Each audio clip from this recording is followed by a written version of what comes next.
Bienvenue sur Tendance économique, un magazine de reportage et d'analyse des enjeux de la croissance économique sur le continent africain.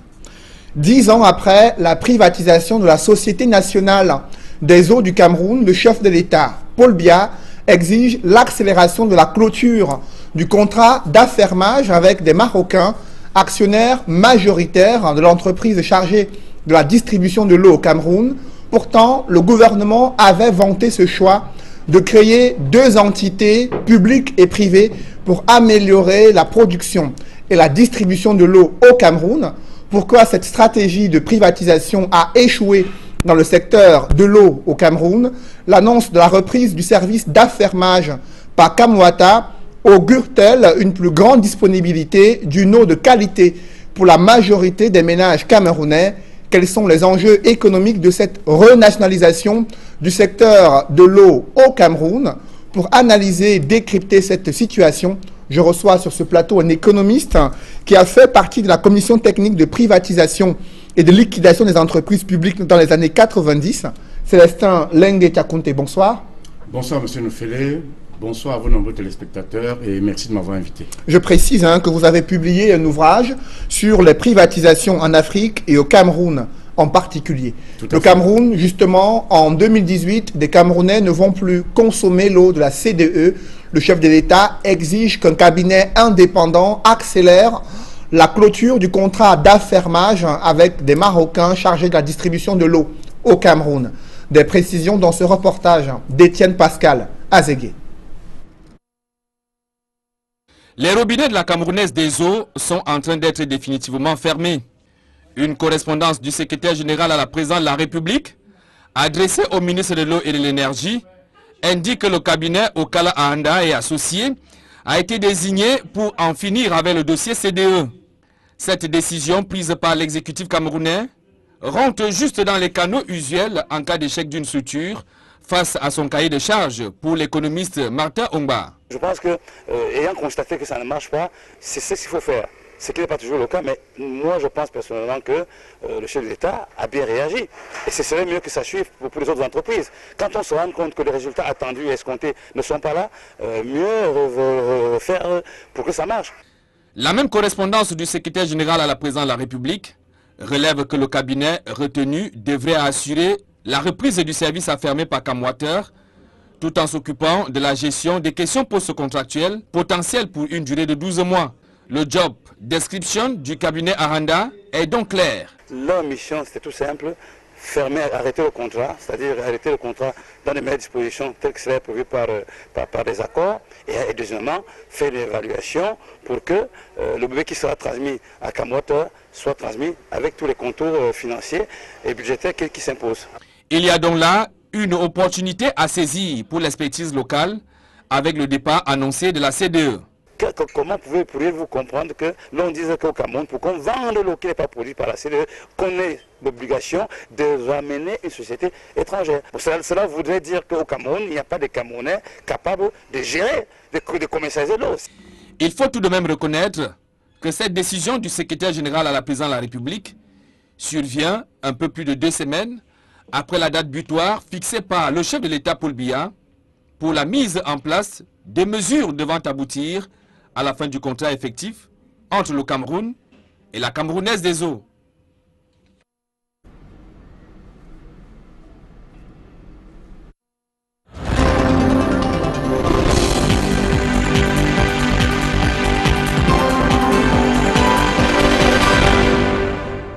Le secteur névralgique de l'eau qui retourne entre les mains de l'administration publique d'ici 2018. Célestin Lengue-Tchakounte, vous avez suivi ce reportage.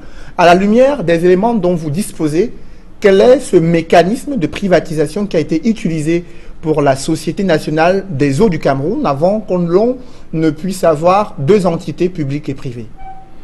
Je crois que ça a été bien expliqué dans votre reportage. Ce qui se passe, c'est que on a pensé mettre en place un fermier qui va lui s'occuper de la production de l'eau et de la distribution, et un organisme public qui va prendre en charge les investissements. Donc c'était le schéma prévu, c'est un schéma qui paraissait, qui à mon avis est correct. Donc il y a un fermier et puis il y a un instrument qui... C'est-à-dire le fermier, lui, ne s'occupe pas des investissements. Enfin, je vois des gros investissements. C'est le département, enfin l'organisme public qui devait s'occuper des investissements. Et donc, l'autre schéma qui est proche, c'est ce qu'on appelle la convention de concession, où le concessionnaire, lui, c'est comme dans les chemins de fer, où le concessionnaire, lui, il est en charge des investissements. Donc voilà la différence. Justement, ce contrat d'affermage à la SINEC qui prend effet autour de 2006-2007, oui, quels étaient les bénéfices, les retombées que le gouvernement attendait par rapport à ce contrat au moment où on privatise le service public de l'eau? Alors, je vous explique en 2 mots d'où on vient. Il y a d'abord eu un premier directeur général qui est un expatrié. Après, à partir de 1977 jusqu'en 1980, jusqu'en 2002, c'est-à-dire 25 ans, c'est un Camerounais que tout le monde connaît qui a tenu et qui arrivait à environ 130 000 compteurs d'eau à l'époque. Ensuite, il y a eu un administrateur provisoire qui est actuellement l'actuel ministre, qui est passé de 130 000 compteurs d'eau à 335 000. Là, il a ajouté 205 000 compteurs. Et on parle d'un chiffre d'affaires qui est passé de 19 milliards à environ 35 milliards entre 2002, au moment où l'administrateur provisoire arrive, qui est actuel ministre de l'eau et de l'énergie, oui, et en 2006, au moment où il doit retrocéder l'entreprise au fermier qui a été choisi. Cependant, dans quel état se trouvait ce secteur de l'eau potable au moment de la privatisation? Oui, justement, c'est-à-dire qu'on vient de très loin. Au départ, on est à 130 000 compteurs d'eau quand on démarre, c'est-à-dire en 2002. Ce qui est extrêmement faible. Ça veut dire que si vous enlevez les 90 000 entreprises, ça veut dire qu'il reste 40 000 pour les Camerounais, pour les ménages. Ça veut dire qu'en gros, si on prend 10 personnes par compteur, ça veut dire qu'il y a 400 000 personnes qui ont accès à l'eau courante, ou on peut dire l'eau potable. Donc, on vient de très loin. Il y a eu un effort important qui a été fait par l'administrateur provisoire, puisqu'on voit qu'il est passé de 130 000 compteurs à 335 000. On a rajouté 205 000 compteurs. Et là, on passe à la privatisation, où maintenant, l'opérateur privé, enfin, le schéma passe donc à 335 000 à 500 000, soit une augmentation de 165 000. Ça veut dire que ça a moins bien fonctionné que du temps de l'administrateur provisoire. Ça veut dire que c'est d'où les questionnements. Et je peux donc comprendre pourquoi il y a une réaction aussi violente de la part de l'État du Cameroun. Il faut dire que le gouvernement camerounais attendait de la rémunération calculée à partir de la redevance reversée par l'opérateur privé. Oui. C'est l'une des spécificités de ce contrat d'affermage. Oui, tout à fait. Votre analyse, justement, durant ces 10 ans où l'entreprise marocaine a géré la production et la distribution de l'eau au Cameroun, votre analyse de la gestion privée du service public de l'eau? Alors, le fermier a géré l'entreprise. Bon, maintenant, l'organe qui devait construire les infrastructures se plaint que le fermier ne lui a pas reversé son dû. On parle d'un montant d'environ 83 milliards. Donc, ça veut dire qu'il a été rendu dans l'incapacité de mettre en place des infrastructures. C'est pour cela qu'on a juste 165 000 compteurs en 10 ans, là où l'administrateur provisoire a fait 205 000. Donc, il y a un problème. C'est-à-dire quand on privatise, c'est pour aller plus loin, c'est pour faire beaucoup plus. Donc, on peut donc comprendre la réaction du chef de l'État, parce que les Camerounais ont soif, puisqu'on a des taux qui font peur. On a 35% de notre population qui a accès à l'eau potable. Si vous comparez avec d'autres pays semblables, on va se rendre compte que nous sommes très en retard. D'où on comprend la réaction, j'ai envie de dire même brutale, de l'État du Cameroun, qui dit, bon, on arrête ça, et puis on voit qu'est-ce qu'il faut faire. Mais qu'est-ce qui n'a pas marché dans cette privatisation du service public de l'eau potable? D'abord, une SINEC qui avait des appareils de production assez vétustes, un outil de production qui était complètement obsolète, et bien sûr un climat social délétère au sein de la structure. Oui. Et ensuite, un entrepreneur privé, notamment marocain, qui arrive pour reprendre le service public de l'eau. Pourquoi ça n'a pas marché concrètement? Alors, là, vraiment, c'est difficile. Je n'ai pas le dossier. Mais sur le plan économique, on constate à partir des résultats. Parce que quand on se rend compte qu'on n'a que 165 000 compteurs de plus qui ont été faits en une dizaine d'années, quand on se rend compte que l'autre co-contractant réclame 82 milliards et qu'il ne reçoit pas pour faire les investissements, on se dit, il y a un problème, il faut arrêter. Parce qu'en fait, la privatisation ne doit pas être une religion. C'est ce que j'explique dans mon livre. Parce que par exemple, pour le cas de la France, le contrôle a permis également une remunicipalisation du service de l'eau en France. Donc, ce fait de remettre en question ne doit pas constituer un problème, c'est-à-dire que l'État constate que les Camerounais ont soif, et puis il y a la canne qui arrive. Donc il faut résoudre ce problème. Je vous dis, encore une fois, il y a 35% des Camerounais qui ont accès à l'eau potable. Si on compare avec d'autres pays, qu'est-ce que nous sommes proches, la Côte d'Ivoire, ils sont 82% ont accès à l'eau potable. Au Sénégal, c'est plus de 90%. Ça veut dire quoi? Aussi bien en zone urbaine qu'en zone rurale. Oui, j'ai fait la moyenne, pour faire tout simple. Ça veut dire que sur 10 Camerounais, il y a 3 qui ont accès à l'eau. Sur 10 Ivoiriens, il y a 8 qui ont accès à l'eau. Sur 10 Sénégalais, il y a 9 qui ont accès à l'eau. Ça veut dire que nous sommes très en retard. Mais ces missions ont été assignées justement à ces deux entités publiques et privées. La Camwata pour la maintenance, la production de l'eau, et la CDE pour améliorer le traitement de cette eau et la couverture de distribution. Les infrastructures. Alors, est-ce que ces deux structures ont rempli leur mission? On a le sentiment que l'on est en train de frapper du poing sur la table pour ce qui concerne la CDE, ignorant qu'il y a deux structures qui devaient travailler de concert pour améliorer la production de l'eau. Écoutez, effectivement, ça n'a pas fonctionné. Maintenant, pour savoir qui a failli, je crois que le président de la République a des rapports. S'il a frappé, ça veut dire qu'il y a des rapports qui ont dit que tel... Bon, maintenant, ce que je sais, c'est que l'opérateur qui doit faire les infrastructures dit que le fermier ne lui a pas versé l'argent, les redevances nécessaires. Et il parle de 82 milliards qu'il attend toujours, qui devaient lui servir de levier pour peut-être d'autres fonds, afin d'améliorer la desserte, c'est-à-dire que faire de nouveaux compteurs, de nouveaux branchements, pour qu'il y ait plus d'accès, et même faire beaucoup de travaux pour amener plus d'eau. Parce que un autre chiffre que vous pouvez donner, Yaoundé par exemple a 100 000 mètres cubes d'eau, alors qu'il y a la demande est de 250 000 mètres cubes d'eau. C'est-à-dire que Yaoundé a soif. Douala c'est pareil, 180 000 mètres cubes d'eau pour une demande de 300 000 mètres cubes d'eau. Donc, en fait, le problème est encore plus préoccupant à l'extrême nord du Cameroun, où il y a de nombreuses maladies hydriques qui sévissent. Mais est-ce que le problème de cette privatisation du service public de l'eau n'est pas aussi ce monopole accordé à une seule structure pour justement améliorer la distribution de l'eau à travers tout le pays?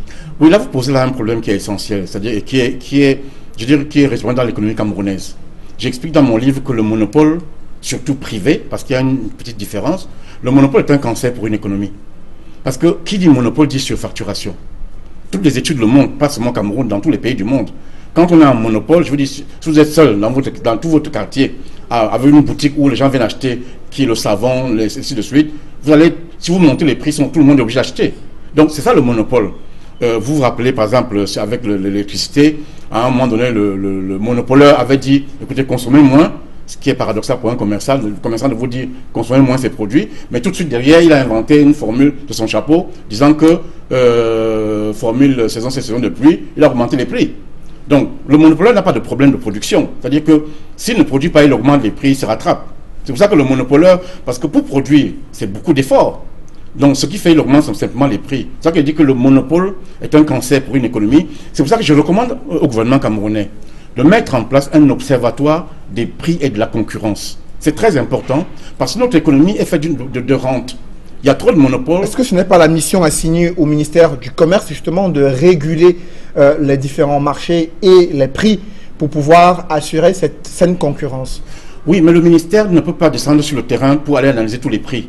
Il faut un organisme, je suggère que ce soit un observatoire des prix et de la concurrence, lequel maintenant, après constat, va faire des rapports à tous les ministères en charge de l'économie. Vous avez pas le ministère du Commerce, le ministère des Finances, le ministère de l'économie aussi. Donc, il faut, une fois un observatoire des prix de la concurrence. Je vous donne un autre exemple. Quand vous écoutez les médias étrangers, tout le temps vous entendez que telle entreprise a été sanctionnée pour abus de monopole, abus de position dominante, pratiques délictueuses. Ces mêmes entreprises sont au Cameroun. D'où vient-il qu'on n'entend jamais ce genre de choses au Cameroun? Même en Afrique. Est-ce que ça veut dire que ces entreprises, en venant au Cameroun, deviennent vertueuses parce que touchées par le Saint-Esprit? Donc il y a un problème, nous avons un réel problème qui est celui de la surveillance du monde économique. Il faut bien comprendre que les enjeux sont colossaux. Et justement, le Cameroun qui a un énorme potentiel en matière, l'un des premiers réservoirs d'eau souterraine et d'eau de surface en Afrique, et pourtant, paradoxalement, 7%, au moins 7 Camerounais sur 10 n'ont pas accès à l'eau potable. Qu'est-ce qui explique ce paradoxe? C'est le retard en termes d'investissement. C'est-à-dire qu'on a pris du retard sur les investissements. On s'est, je m'excuse, on s'est endormi. Vous l'avez fait le dire, le Cameroun a un potentiel en eau qui est exceptionnel. Nous sommes un des pays les plus arrosés au monde. Donc, ce qui fait que vraiment, on ne devrait pas avoir soif. Encore une fois, ça peut expliquer pourquoi, ça peut expliquer la réaction virulente du chef de l'État qui dit, bon, vous arrêtez ça, ça veut dire qu'il a peut-être attendu qu'il y ait des collections, ça ne s'est pas fait, il a dit, ok, on arrête, on cherche d'autres solutions. Donc, c'est bien. Est-ce que ça pose le problème, cette privatisation qui est traduite en échec aujourd'hui dans le service public de l'eau?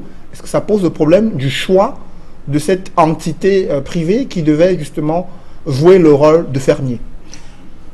Peut-être, mais le problème est que en toute chose, on fait des essais, on fait des erreurs, comme lorsque vous conduisez votre voiture. Ça va parfois à gauche, et puis à droite, parfois vous faites marche arrière. Donc, privatisation, c'est pareil. On avance, on teste, ça ne marche pas, on recule, on voit ce qu'on peut faire de mieux. Donc, maintenant, qu'est-ce qui va se passer? Je ne sais pas. Mais ce que je sais, c'est qu'il ne faut pas qu'on recommence, qu'on retombe là où on était avant.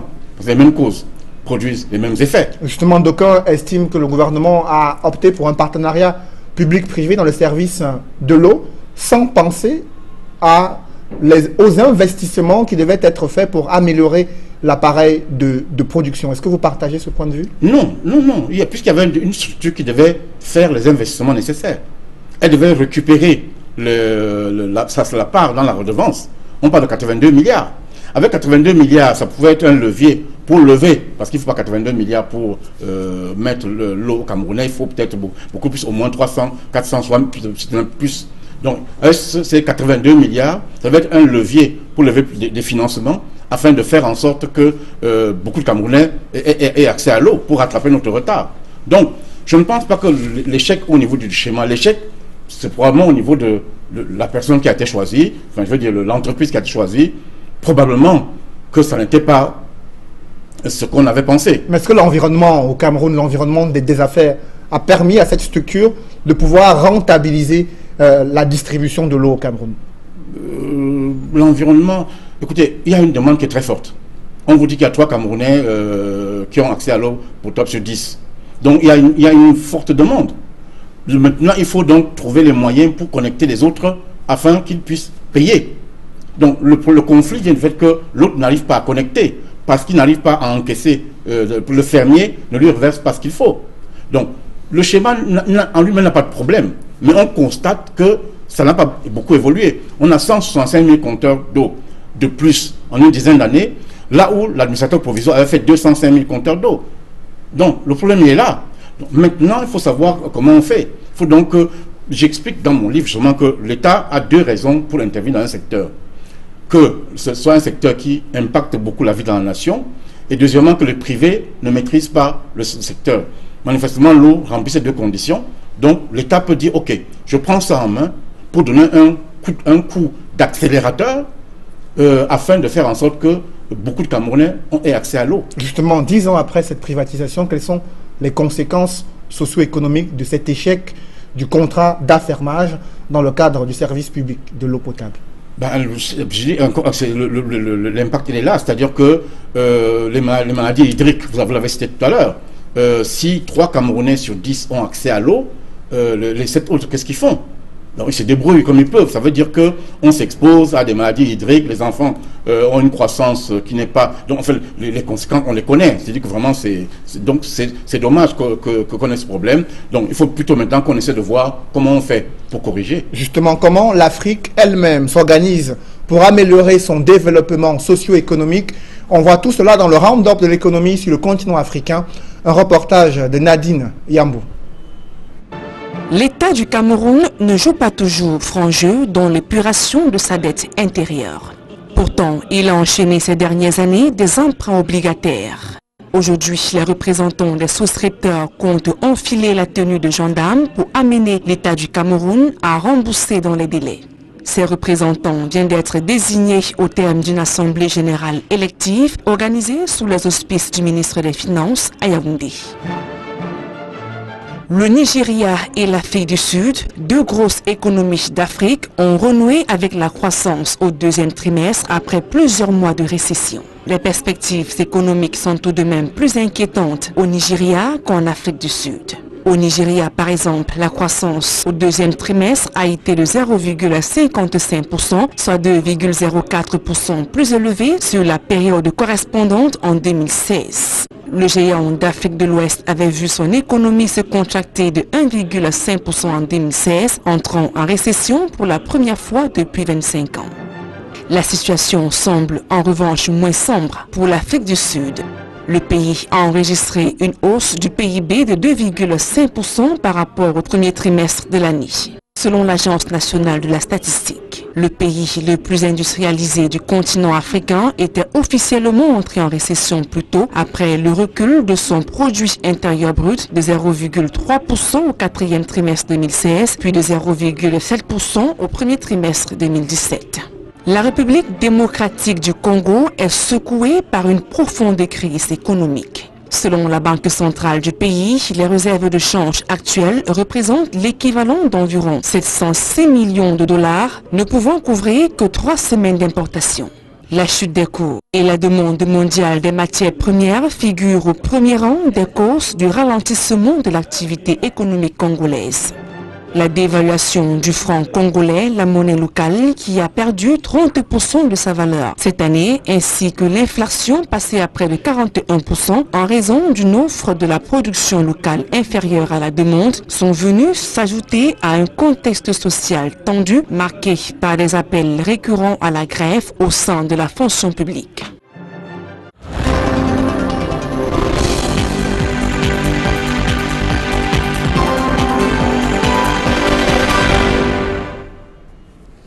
Si vous nous rejoignez à l'instant, vous suivez Tendance économique consacrée à l'échec de la privatisation du secteur du service public de l'eau au Cameroun et les dangers de la renationalisation de ce service annoncé en 2018.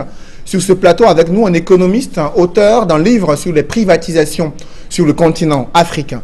Célestin Lengue Tchakounte, alors cette annonce de la reprise du service d'affermage par la Kamwata, est-ce que c'est une nouvelle rassurante pour les Camerounais? Oui, elle est rassurante en ce sens que les pouvoirs publics ont constaté une carence. Ils ont décidé de le reprendre en main parce que l'État, quand même, c'est une grosse machine qui a une capacité de financement qui dépasse celle des entreprises privées. Maintenant, la question qu'on peut se poser, c'est qu'est-ce que l'État va en faire? Donc ça, on n'a pas encore les détails. Parce que les Camerounais gardent à l'esprit le scénario cauchemardesque vécu avec la SINEC, où il y avait un sérieux problème d'eau potable et aussi des nombreuses coupures bien pires que sous l'ère de la privatisation. Est-ce que ce scénario pourrait encore se produire avec la Kamwata? Justement, c'est la question qu'on se pose maintenant. Qu'est-ce que l'État va faire? Quelle est la stratégie qui va être adoptée? Est-ce que c'est pour relancer le secteur avant de privatiser? Ou bien c'est pour gérer lui-même l'entreprise? Je ne sais pas. Parce que ce qu'il faut savoir, les mêmes causes produisent les mêmes effets.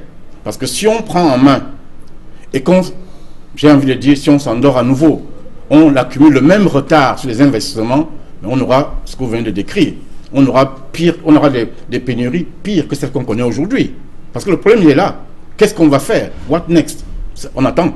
Alors, reprendre la main sur le service public de l'eau au moment où le Cameroun est confronté à un programme de redressement économique conçu avec le FMI.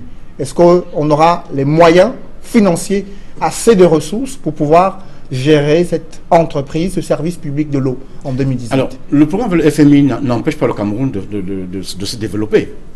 Le programme avec le FMI, en fait, ça vise surtout à faire la chasse au gaspillage. On connaît les budgets qui sont pléthoriques. Il y a les achats de véhicules, tout le monde le sait, les achats de carburant. Mais il y a aussi très peu d'entreprises publiques camerounaises qui sont rentables, qui continuent de bénéficier des perfusions financières. Oui, c'est pour ça que dans mon livre, je recommande de privatiser. C'est ça mon combat. Il faut privatiser. Pourquoi? Pour que l'État se désengage et fasse des économies de ces subventions-là et consacre ses fonds à développer, à faire ses métiers. Il y a des métiers qui sont à l'État, les métiers régaliens, qui sont la sécurité, qui sont la création d'un cadre de vie décent, la création d'un cadre des investissements décents. Mais le service public de l'eau entre aussi dans ces prérogative régalienne pour l'État du Cameroun? Ça dépend de comment on considère. Je dis que ça peut être, si j'étais consulté, j'aurais dit, ok, on peut, dans une période, lancer à fond les investissements, et puis après passer la main à un autre opérateur privé. Mais la question, c'est où on va trouver l'argent? Le Cameroun a des sérieuses difficultés financières, non, avec le gendarme financier qui, bien sûr, surveille le trésor public camerounais. Est-ce que l'on pourra justement mettre sur pied ces investissements pour améliorer le service public? Non, on peut le mettre. Encore une fois, je dis, le FMI n'est pas là pour empêcher le Cameroun d'exister. Il est là pour il surveille en disant, écoutez, réduisez le gaspillage. On connaît bien le gaspillage. Investir pour donner l'eau au Camerounais, ce n'est pas du gaspillage du tout. C'est un investissement sur le long terme. Parce que les maladies hydriques que nous avons tout le temps, ça coûte très cher au budget de la nation. Donc, ça peut être une bonne chose, mais à condition qu'on tire les leçons de tout ce qu'il y a eu dans le passé, qu'on, prenne les bonnes décisions. Comment on fait, on investit, comment qu'on mette en place une bonne stratégie. C'est pour ça aussi que j'ai une des recommandations que je fais, mettre en place au Cameroun un think tank. Aux États-Unis, dans tous les grands pays, ça se fait, même dans toutes les grandes entreprises, il y a un think tank qui est en place. Aux États-Unis, il y a 1800 personnes, 1800 cerveaux, j'allais dire, qui travaillent avec le président de la République pour l'aider à conceptualiser le monde et à positionner les États-Unis pour que ce soit une machine à gagner. Justement, parmi les solutions qui sont proposées, il y a la décentralisation du service de production et de distribution de l'eau à travers les collectivités territoriales décentralisées. Est-ce que ça peut marcher au Cameroun? Ça peut être une autre solution qu'il faut étudier. Le problème aussi, la décentralisation au Cameroun, on en parle depuis 20 ans, depuis 1996. Plus de 20 ans, on en parle. Mais dans la réalité, les gens vous disent que, je vois souvent un discours où on dit que ça a beaucoup évolué. Non, la réalité, c'est que ça n'a pas bougé. Ça n'a pas bougé parce que pour avoir un point d'eau dans n'importe quel village du Cameroun, il faut aller à Yaoundé. Pour avoir une salle de classe, il faut aller à Yaoundé. Donc là également, il y a le problème de la décentralisation est bloqué. Donc c'est aussi un problème pour le Cameroun. Le Cameroun est trop centralisé. Ça fait que toutes les décisions prennent d'abord trop de temps pour être prises d'abord et pour être implémentées. Ça fait que les problèmes s'aggravent au fur et à mesure que le temps passe. Le choix d'un cabinet d'audit pour les formalités de clôture du contrat d'affermage avec la CDE, comment vous appréciez cette décision gouvernementale? Je crois que c'est une très bonne décision de la part du président de la République de choisir un cabinet parce que là, ça va aller beaucoup plus vite, ça sera surtout plus rigoureux et plus intelligent. C'est-à-dire qu'on va faire le point pour ne pas laisser des casseroles derrière qui vont rebondir derrière et coûter très cher au Cameroun. C'est des gens qui sont, c'est des cabinets, je connais le cabinet, il est compétent, donc il pourra mettre en place les experts en question pour faire en sorte que tous les contrats se terminent dans de bonnes conditions, pour pas qu'on se retrouve demain matin avec des procès qui vont nous coûter extrêmement cher alors que nous avons déjà des problèmes financiers. Je crois que le choix, je le salue de toutes mes forces. Merci Célestin Lengue Tchakonté. Je rappelle que vous êtes économiste. Vous avez fait partie de cette commission technique de privatisation, de liquidation des entreprises publiques dans les années 90. Vous avez également publié un livre sur les privatisations en Afrique, l'exemple du Cameroun. Mesdames, messieurs, c'est la fin de cette émission. Merci d'avoir suivi Tendance économique. Rendez-vous dans une semaine pour une nouvelle édition.